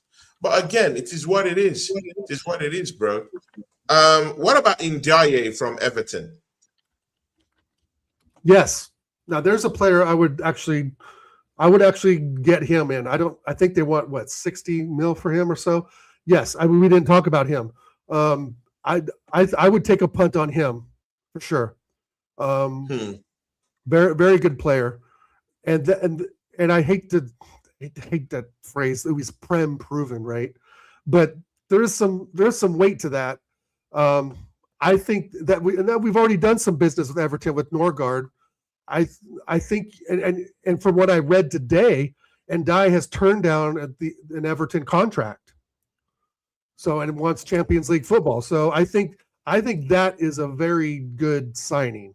I don't think it's great, right? I don't think it's like obviously not Vinny Jr., Rafinha level, but I would rather go for him than Barcola. You know what I mean? Because Barcola would be a complete fresh start to a new league for him, new physicality. While Ndiaye, it's kind of already been there, you know. I would make a punt for him, see what Everton's all about, to see what kind of money they want, because that player does want to leave, and who could blame him? It's Everton, right? So I would think Ndiaye would fit in pretty well, actually. Yeah, and then the good news, Bruno Guimaraes. I mean, this is the one that will crush Mark down here. Yeah, Arsenal hater. Arsenal complete the signing. Yeah, total agreement, everything for Bruno Guimaraes, my brother. Incredible signing. We finally have a world-class midfielder in our team. How about that? Yeah, to come join forces. I mean, do you consider Bruno Guimaraes, first of all, to be a world-class player? I know that word is thrown about lots of times, but again, when you top two, top three, now Rodri is going, is top two, top three midfielders in the Premier League. Wouldn't you say he's world-class then? I mean, before you get into the signing, do you think Bruno Guimaraes is a world-class player being added to the Arsenal midfield, first of all? Yes. Okay. Yes, for sure. And I know he's only won the Carabao Cup. Big deal. He is top 5 in the Prem. I don't know what you're talking about, Mark. Mark just talks shit. I know Mark will open his mouth and talk smack about a world-class player like Bruno Guimaraes. You know, he's a hater. Yeah, he wasn't one of the starting midfielders in Brazil's team for the World Cup. He didn't captain Newcastle and lead them to their first trophy in 56 years. I mean, yeah, he is world class. Don't give me this Kobe Manu bullshit. He didn't even get a sniff at the World Cup. Bruno Guimaraes was tracked by every major club in Europe. Oh, Mark, you're deleted, bro. Leave Mark alone, bro. It's just, yeah, man. So to your own analysis, yeah. Like, what makes Bruno Guimaraes a world class player to you? Before we go into that time, he's actually decent on the half turn. He has leadership abilities. He can pick a pass out. Let's see. He has good movement with the ball. He has good movement without the ball. He's strong in the tackle. He can play the box to box, or he can play as a deep line DM that can spray the ball around. He's very good. And again, Prem proven. Yeah, Prem proven. I mean, it's a horrible saying, but it's true. It's like, it's kind of the same thing, with Declan Rice. It's like, oh, Declan Rice isn't that good, and people saying Caicedo's better, blah blah blah, because a few stats or more in Caicedo's favor. Big deal. Caicedo was Pensado. He was a penalty waiting to happen. I don't get it, man. And Bruno Guimaraes can't take pens to save his life. Fair enough. Neither can Eze or Gabriel Margalès. Or even can Ronaldo, for that sake. Didn't Ronaldo miss one? But no, I'm not saying Declan Rice plays through balls. Finally, after much dragging of this case, and it also came out today that there was a top executive at Newcastle who came out and said just today in the dailies that Bruno Gomares actually begged for the Arsenal transfer. That Newcastle did not want to sell to Right. Arsenal. Yeah, because they've sold It what, just came Anthony out today. Gordon. Yeah, they've sold. I mean, their team just got decimated. Anthony Gordon's gone. Who else is gone? Well, Bruno Gomares. They sold somebody else though too. I can't remember. Yeah. Tonali. Thank you, Tonali. Joelinton. Joelinton is still there. He hasn't He's still there, but he wants out. Well, they sold Isak, right, last season. Yeah, so they said last season. Right. So I mean, that team has been. I mean, they're up for relegation, bro. To be honest. Like, really. And I mean, Sven Botman's kind of been a bust for them as a center back. They haven't really enforced their back line. Yeah. They brought in Taw from AC Milan. Yeah, but Newcastle is not my worry, bro. That's for Strasbourg Steve to worry about. Eddie Howe's gone, so they're starting all over again with a new manager from the Saudi League, a German guy. Yeah, Joelinton is rubbish. Joe Willock is still there. I mean, it's just, I don't know. It's not our concern, Tony. What I'm concerned about is who we're going to get in as left wing. That's what I'm concerned about. I'm disappointed in Vinny, but I'm not surprised.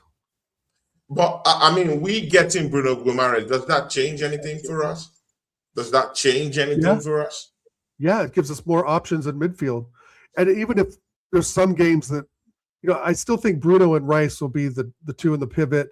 I think Bruno's better than Zubamendi. Okay. But I don't think Bruno necessarily has to start every game against low-level opposition, right? Like if we're playing, I don't know, you could say Ipswich or if we're playing Hull or some shit, right? Zubamendi will probably do just fine. I want to see Bruno Gomes in there against, the top five. No, for sure. I think Zubamendi still has a lot to learn. He still has to physically get bigger and better. But I think Bruno Gomes does give us that extra level in midfield for sure. Absolutely. Any team would take him. I mean, he was linked to City for how long? He was linked to Chelsea. He was linked, I think, to Inter Milan or AC Milan. I don't know. He's been linked all over. So. Yeah. It was linked. So, I mean, well, we have a good player. We have a good player, man. In our hands right now. If I just want Better to just go for one more marquee signing, to make this window, I mean, an overall A. Like with what we've done now, Bruno Gomares, a new signing. What's your rating for the transfer window before we go? 2 out of 10. 2. Wow. Wait. Oregon Gunner. 2. 1 point for Bruno. 1 point for Solis. Nah. Come on, man. Bruno alone. 3. Bruno alone is 3 points. Come on. 3. 3. I'm saying Bruno alone is 3 points.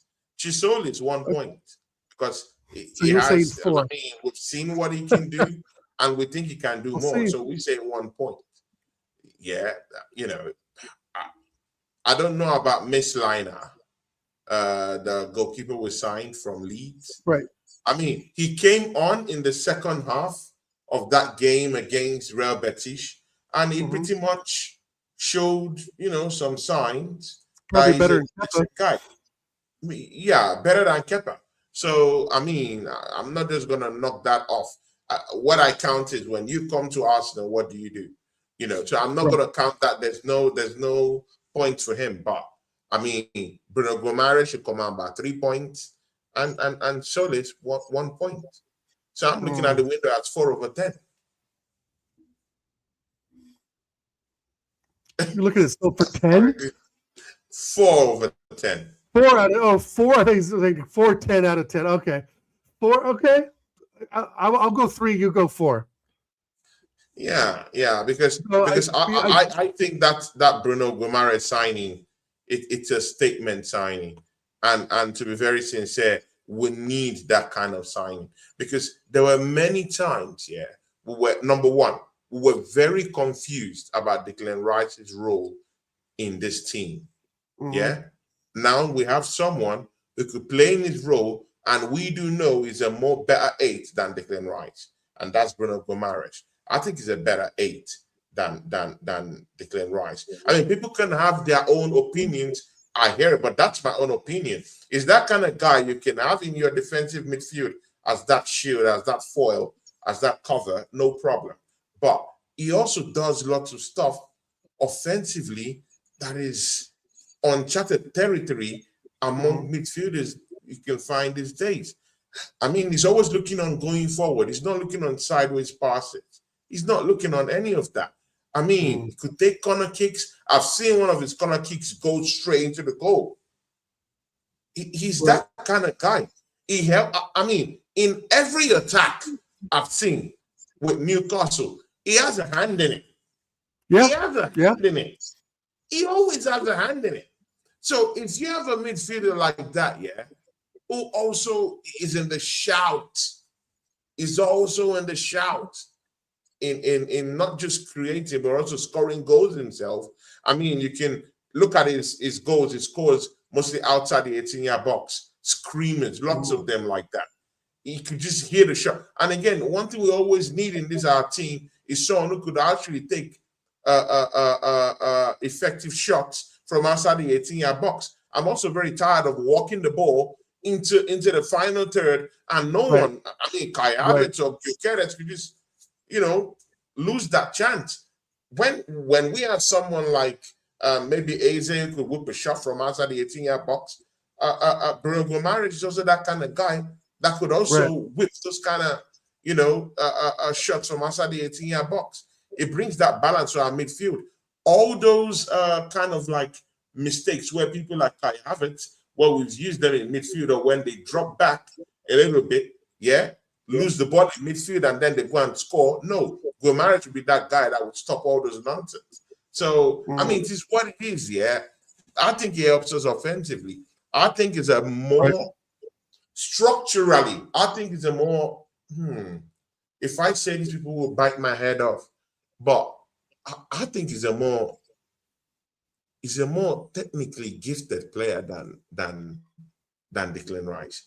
I'm sorry, people are gonna hate me for this, but I think he gives us more. Declan Rice isn't known for his technical ability. He's known for just having an engine, right? He's known for having an engine, a running engine. I mean, you need that. Right? You need that in a team, though. Yeah, no, for sure. You need that in a team. Yeah, but I think, but I agree with what you say about Bruno. It just brings that other level up, right? He's gonna improve the players around him as well. As well. I just don't know if that's just the one player though that we really need. I think we need more. I think that we know that we're good defensively. We know that we have a solid midfield. But where things fall apart is in the attacking third, right? Our attack just sort of kind of fizzles out sometimes. And we get some corners, we get some nice set piece goals. But when those set piece goals dries up, it's kind of like, it's kind of lackluster, right? Of what we can really produce, Yeah. But anyway, and of course in the chat, there is some debate going on whether Bruno Guimaraes is indeed a class player. I mean, the Assemble doesn't think so. Mark outrightly shouts that down, that he's not a world-class player. But again, it is what it is. Is this football club? Let's see. I mean, I just really think that even if he's not a world-class player, even if he's Caicedo is clear of, oh my day. Yeah, of getting pens and red cards. He's definitely clear of that. Let me know the last time Caicedo put in 2 free kicks against Real Madrid. Oh, my days. Even Oregon's going to have to comment. Stop it, Mark. Like, ridiculous. Just doesn't know. You don't know what an engine in his team, Mark. Then you don't know football. oh my God. Someone who can run all over the pitch and make plays, Mark. Do I have to draw you a picture? Mark, please don't do this. Yeah, Tonali is a huge loss for them. Yeah, Newcastle are done, bro. Says, I think he's in the other chart now. I don't care. Yeah, there's another chart he's in. I think from the mobile. You know, YouTube is not doing this thing yet where okay. That look at the MVP's one, Mark. Yeah.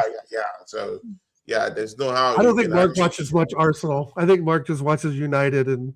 No. You know, he's a hater. He's just a hater. It's all right. Of course, I have a show with Mark. Don't get it twisted. But he's a hater. He just hates Arsenal. Yeah, fair enough. I hate United. Anything about Arsenal, he doesn't just. Sorry, guys. Yeah, I'm having this hiccups and stuff. Yeah, so I mean, it is what it is. Oregon Gunner. Yes, sir. Emirates Cup on Friday. Who are we facing? Who are we facing, bro? Who are we facing? I don't know. What do you really want to see in the Emirates Who are we Cup? facing? What are the things you want to see in the Emirates Cup? I want to see Madrid, Barcelona, Inter Milan, and PSG. No, I mean, no, I mean structurally with the team. Like, do you want to see? Like, what do you want to see in terms of the places, the players? What do you technically want to see? What do you want to try out? What are the things you want to see Mikel Arteta do for you to say, "Hey, okay, we can go with this into the new season"? If Bruno's good to go, I want to give Bruno a chance. I want to see him paired up with Declan Rice in a 4-2-3-1. I want to see Saka on the left, Eze in the middle, and Dowman on the right, with Marquez up front. No matter who it is, I want to see those puzzle pieces like work together, right? I want to see what that does, no matter who the competition is. I also want to see. Surely you don't want to see Kai Havertz in midfield. That's for sure. No, definitely not. I don't even see Kai Havertz on the bus. He can walk. He can be walking win the dog for all I fucking care. I want to see. No, I don't think we see Bruno on Sunday. I think Arteta will say it's too early. I don't think we'll see him. Yeah, probably. I also want to see. I want to see Eze in a 4-3-3 if we have that option with Bruno on the left, Rice in the 6, Eze on the right. Again, why not put Saka on the left, Gorkarez up front, Max Dowman. I want to see Max Dowman like get some time. I really want to see what this kid can do, but at the same time, I don't want to risk some stupid injury either, right? I want to see if Waneri will get some minutes, even though I think he's going to be sold. I just want to see some variations of stuff, but I don't really want to see Kai Havertz. If Kai Havertz gets chosen, he needs to play up front as the 9 or the false 9 or whatever the hell he is. Yeah. Mark, millions of people say that every day in all the chats across YouTube. I watch all the football. Okay, great. Leave Mark. Bro, he's a troll. Leave Mark. That's what he does. He does this. I mean, he just does this. I just think it's hilarious. To just get the madness out of. But here's the fact. Here's the thing, Tony. I'm not necessarily guaranteed that we're going to win the Emirates Cup, right? Because we just lost to Real Betis.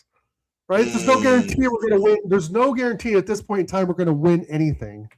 Right? I just think that there's a lot of, there's just a lot of things that need to be set in motion. And I want to see Arteta experiment a bit with different lineups and different players. Right? That's really what it's for. If we win it, great. If we don't, it's no sweat off my head, bro. I don't really put much. Training videos came out today. For Noni Madueke. Have you seen it by chance? I did, where he's working with the coach and putting the ball left. Yeah, working with the coach or whatever. Yeah. And I was like, oh my days. So this guy can dribble like this, he can shoot like this, he can move like this, he can do all No these pressure. great things in training. Right. Right. Oregon doing it, and I'm like, where is all of this on the pitch when you need him? Well, there's no pressure. He's not getting closed down. He's just out there shooting balls around a couple of fucking steel dummies and a coach telling him good job. Right? I mean, there's no pressure. He's just tapping the ball wide. Anybody can do that. Well, not anybody, but any top level player can push the ball with the outside of their foot and slam it in the goal. I mean, it's like, until he starts doing that on a consistent basis, then I'll believe. Right? I mean, I saw the training videos. Like Any of you who haven't seen the training videos, please just go to Nani's page. You would see the videos he just posted, bro. Yeah. I mean, amazing training, good ones, But I'm like, hey, why are you not translating this stuff you're doing out here into Arsenal? Why aren't we seeing it? I mean, it's because there's no pressure. There's no pressure. Crazy, Don't man. close them down. Yeah.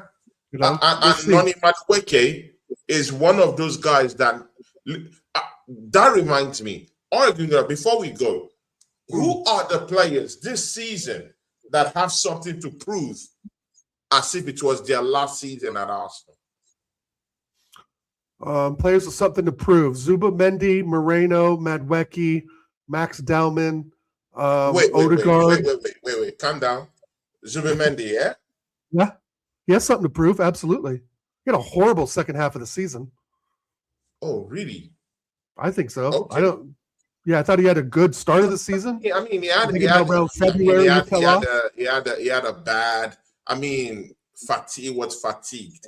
Yeah, but again, because he played over 2,500 minutes. I agree. He has to show us something. Yeah, I agree. But for the first half of last season, he did quite well. Almost that's what I'm saying. I think the first half of the season he was all right. Yeah, around February he started to fall off. Yeah, around February, last third of the season. So I think he's got something to prove because Bruno Gomes is coming in, so that brings competition, like you've talked about, for positions, right? It breeds competition in the squad, which is a good thing. But I think Zubimendi's got something to prove. Mikel Moreno was injured a long time. He's got something to prove. I think Madueke really has something to prove to see if he's really up to a good substitute for Saka, right? To see if he can even challenge Saka for the position. I think Odegaard has something to prove. Say if you're the captain, bruv, and you had a decent World Cup, you're playing through balls to Holland. Why aren't you playing that to Gyökeres? And work on the physical capabilities, right? Don't get pushed over in midfield. I think that Miles Lewis-Skelly, I think there's a ton of players that have something to prove. Miles Lewis-Skelly has something to prove. Eze has something to prove because remember he started off really well and then got benched for 4 or 5 games for no real apparent reason, and then had I thought an okay second half of the season. Martinelli, the guy that we love to hate, has a lot to prove. I mean, I think a lot to prove. Gyökeres has a lot to prove, right? And back up the 21 goals that he had last season. So I think the whole squad, besides, the whole squad. Ben White has something to prove. Timber has something to prove. I would say the whole squad does, Tony, at the end of the day. Except for maybe Timber doesn't have. Right? No, maybe Timber doesn't. Well, he was injured a lot, Tony, so he needs to make an injury comeback, right? And I think he's already got a knock already in preseason. So, but I think that Timber has something to prove that he's healthy, right, and that he can compete at the highest level, right? Okay. I think that's at the end of the day, when it's something to prove, it's to prove that you can compete on a week in, week out basis, right? And I think Ben White is in that same boat. I think Mascara's kind of in that as well. So all the players besides the real spine of the team, I essentially meaning Raya, Gabriel, Rice. God, that's kind of really it. Maybe Saka, right? Yeah. So maybe 3-4 players that are really established that did perform well last season. Though Saka was kind of hit or miss, but came on better in the second half of the season. It's kind of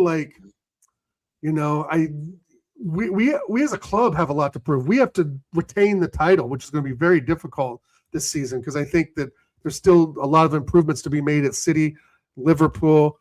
I think Tielemans is a good signing for United. Chelsea have definitely hit the ground running. So there's a lot of work to be done on our side to retain this. But I think there's yes, they assembled. 80% Yes, of the players. assembled. Tommy Yasu is now a Crystal Palace player. He got there for free. Yes. I mean, former Arsenal player. I guess Saka does have more never really got into He really rhythm. didn't have the best of seasons, did he? Yeah, so Saka's up there as well. So I would say 80% of the squad has a lot to prove, Tony. To be honest, a lot. Even Saka, bro, I'm sorry. Yeah, Saka. I'm sorry. Even Saka had a lot to prove. People, right. I mean, you might hate me for this one, but Saka has a lot to prove next season. True. People will get on our heads for this, but he needs to prove something next season. He needs to prove his fitness level, number one. He needs to prove his goal scoring prowess. He needs to prove his assist level is still there and on point, people, for next season. He definitely has to show us something next season because his numbers last season was stinky. Something needs to change. Yeah, something needs to change. And since we're not getting this Vinicius Jr. or these big time players to come take away the pressure level from these players, they need to step up now. They need to be the ones to step up because these other guys are not coming to save us. They are the ones that are supposed to save us. So they need to step up this season, though. Yeah. You wanted to say something, Oregon Junior? No, I just think that that they all have got so much to prove, bro. Like 80% of the squad, you know. Saka had what? 5 GA? Mark is now. I mean, this is the problem, when we're talking about our players and critiquing them. You know, this Man United fellows are just here, laughing at us. But it is what it is, yeah. I mean, go and become champions, Mark. Go and become champions. Says Saka was shit and got a wage increase. Look at this. You lot fighting for top 4. What? The thing is, I can look up Saka's assists, so we can look at that real quick. Might as well. Okay. 22-23, 11 assists. 24-25, 10 assists. 23-24, 9 assists. 21-22, 7 assists. So gradually getting lower. 29-20, 5 assists. 25-26. Yeah, I think Saka has gotten up to 10 assists in a season. Well, 11 on 22-23. So it's gotten worse.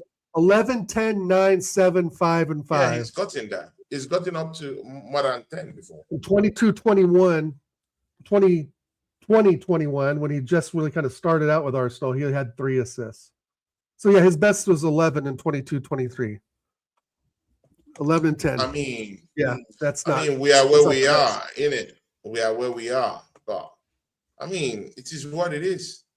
This is. Yeah. I mean, Saka needs to prove that's for sure. He needs to prove not just his fitness levels, but he needs to show that he's still that top, that top player that we rate him to be. Right. At Arsenal. Maybe others might not rate him, but we Arsenal fans. His highest ever was 23-24 with 16 goals, 22-23, 14 goals, 21-22, 11 goals. So it even gets lower. Well, 21-22 is before that. So, yeah, 16 is the highest he's ever gotten. He only had 6 goals last season. Last season. He needs to prove. He needs to prove himself. 16 is the highest he's ever gotten. Oregon, I mean, you see it with those numbers. With those numbers, he needs to prove himself this season. That's for sure. No, for sure. I was just, I guess the point I'm saying is the spine of the team is still the spine of the team, right? No matter what, but there's players that all of them can improve. Essentially, right? It's not like we just went undefeated, not like we got a gold trophy, not like we won the Champions League final, right? Not like we won it. So, no, there's all improvement around, but there are specific players that do better. But anyway, Mark, those numbers are better than any of the wingers at United, if I'm not wrong. I mean, we're talking Anthony. Like, what do we compare? Okay, Saka's shit. It's just He just likes, he's he first to doesn't say like soccer so shit, but won't talk he's about gonna his own talk about club. Bruno now. He's gonna talk about Bruno. But anyway, well, see, people, yeah, most of our forward line players, they have to prove something to us next season. Right. All right, For sure. Gunnar, That's what we've today known for Arsenal was a being long time. linked. Arsenal was being linked to Ferran Torres, World Cup winner, Barcelona player, former Man City forward player, Ferran Torres. I mean, do you think there's a room for that kind of player at Arsenal? I mean, he's a different kind of player. He's not an outright striker. Could be a false nine. Could play from the wings too, from that left hand side too. But again, is he the kind of guy you would pitch your tent with? No, because I don't think Fernand Torres wants to play in England. No, apart from that, he has a Spanish coach. Bro, he's Spanish. So him and Arteta can hash things out and talk. And again, he's having contractual problems with Barcelona. So do you think if Mikel Arteta kind of like brings him on, do you think he's the kind of player that can change things? I'm looking at the skill set. That's what I'm looking at more because we're linked to him today. So do you think he's someone that can come and change anything for us in any way? Not really. And number one, the player's got to show some motivation to want to join. I don't think he wants. I just don't think he wants to leave. Why would you want to leave Barcelona? Like Barcelona haven't said that he's out the door.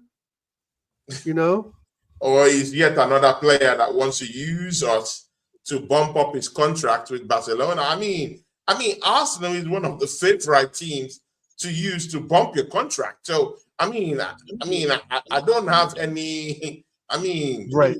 There's no reservations with how these players will be able to use our names to bump up their contracts. But again, it's just that today we were linked to Ferran Torres. That's why I'm asking this question. So look at the player for his skill set. Do you think it's something that can help us in any way? Forget about the money. Forget about the sideshow, whatever is in Barcelona, good and okay. Is he someone that can help Arsenal get anything? Do you think is that Ferran Torres? Ferran Torres, yeah. No. I don't. Okay, so you're just rejecting. So now you're just rejecting a La Liga winner, a Premier League winner, and a World Cup winner, also an European Championship winner, and saying no to him coming down to the Arsenal. I just wanted you to just understand I'm not saying no because he's not a decent footballer. I'm just saying no because I don't feel like what does he really bring? Is he going to come off the bench for Gyökeres? I'm not so sure. Is he going to want to leave Barcelona to Arsenal to sit on the bench? We can be linked to these players all day, bro. Until they hold up the shirt, then I'll be happy. Right? Yeah. I saw that link today and I was like, it does nothing, man. It does nothing. See, I'll be one of these guys here that would say, take the shame, take the bait, bring in Rashford. Let's be frank, bro. Who else can we get? Who else? So I'll just say let's get Rashford on loan, not buy, but on loan for one season until we can be able to fashion out something in that left wing. Apart from that, no. At this point, I just want to sell us. No, I don't. I'm not into getting a loan to Marcus Rashford, regardless of his GA or what. It's just the guy's basically United said no, so they shipped him off to Barcelona. Barcelona are basically saying, and now first I think it was 40 mil for him. Then I heard it was 15 mil for him. I don't know, bro.